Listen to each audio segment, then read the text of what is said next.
Bonjour et bienvenue dans ce nouveau tutoriel. Aujourd'hui, nous allons voir ensemble comment créer une table date et comment la connecter à notre source de données sur Power BI.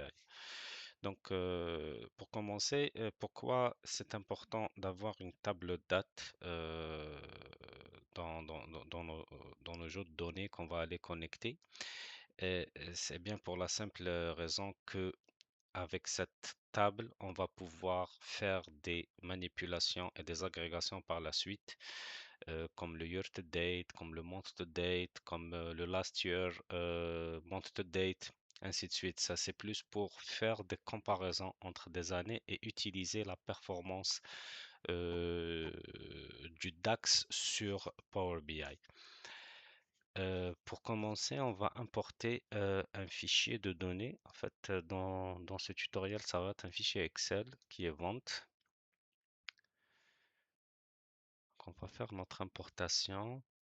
Comme vous voyez là, la table ou le champ sur Excel s'affiche ici directement. Donc, on a la date puis la vente d'un produit lambda. On n'aura pas besoin de faire des transformations, je pense, ici. Donc, on va juste le charger.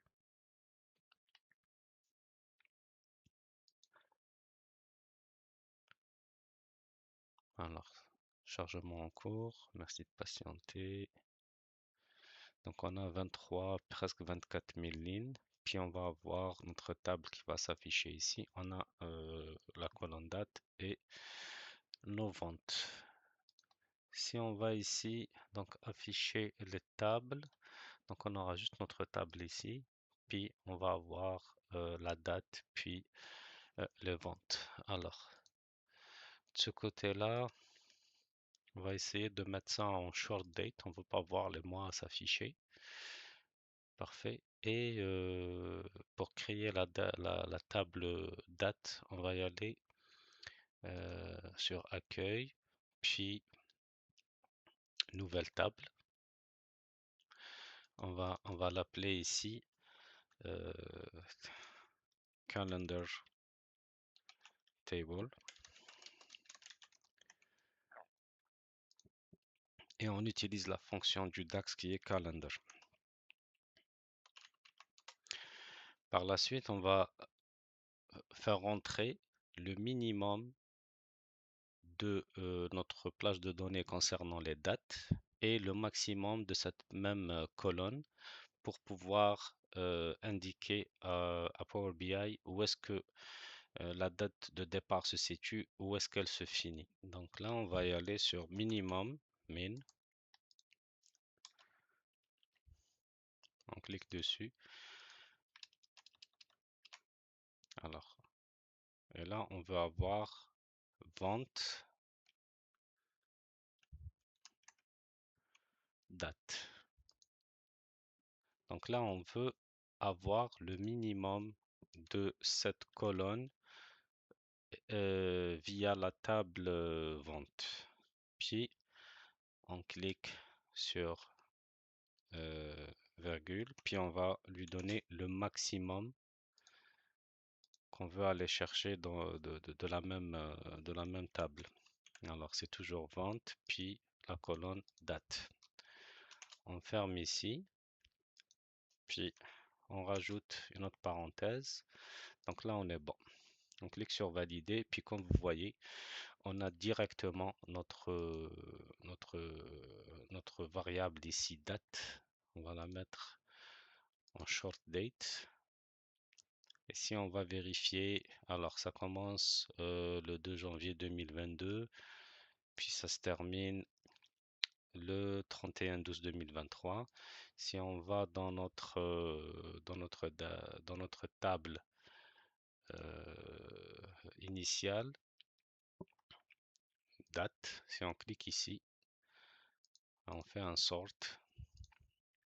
Donc c'est le 2 janvier 2022 et ça se termine le 31/12/2023. Donc on est bon. On revient sur notre colonne date, notre nouvelle table. Puis là, on aura besoin d'afficher l'année, le mois, la semaine et le jour.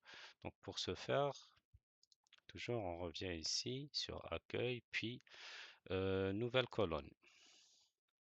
Alors cette nouvelle colonne, on veut afficher l'année.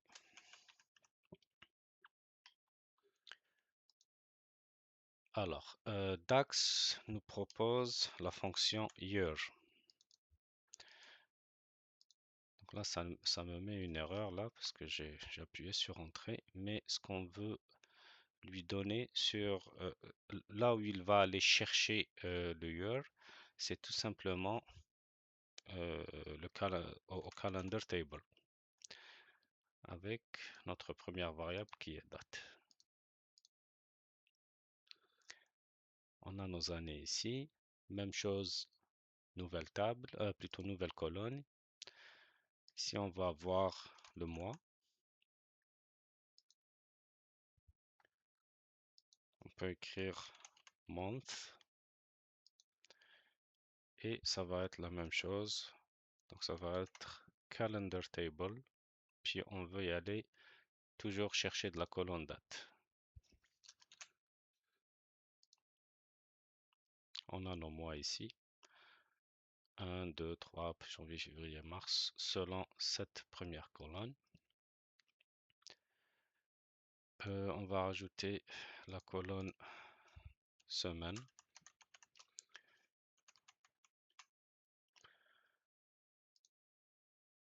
Et ça va être la fonction week number. C'est week number ici. Toujours calendar table. Pardon, date.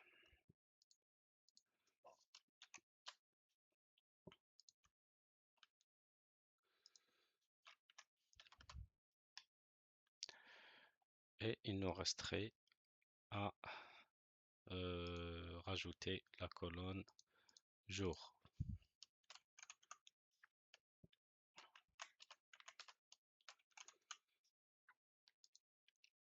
Égale, on va écrire day.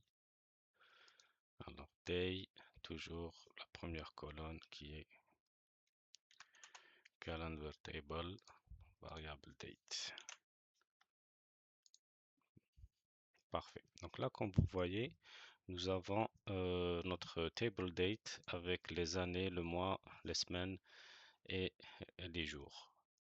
Si on va ici dans notre schéma de base de données, donc on va voir qu'on a les ventes, puis la table calendrier qu'on vient de créer. Là, il ne nous resterait plus qu'à rajouter le lien entre ces deux tables. Donc, on a le point commun entre les deux tables, c'est date. Alors, on clique ici, puis on l'amène directement à date. Puis là, ça détecte automatiquement les deux tables qui sont communes dans les deux jeux de données. Alors, on a date ici et date ici, donc calendar table, puis dans notre table vente, puis ça nous dit un à plusieurs, ce qui fait du sens, puis à sens unique. Donc on clique sur OK, enregistrer. Puis là, on voit que nos deux tables sont connectées. Par contre, pour la manipulation de données par la suite, il est préconisé de ne plus utiliser les dates de la table vente. On va utiliser directement les dates de calendar table, puis on va avoir plus de flexibilité parce que tout simplement, on a nos jours, nos mois, nos semaines et nos années qui sont éclatés en une seule variable. Ça va être tout pour aujourd'hui. Donc, j'espère que vous avez apprécié ce tutoriel sur comment créer une table date sur Power BI. Ben, je vous souhaite de passer une excellente journée. N'oubliez pas de vous abonner et de liker, commenter cette vidéo et de supporter ma chaîne, bien évidemment. Merci et à la prochaine. Au revoir.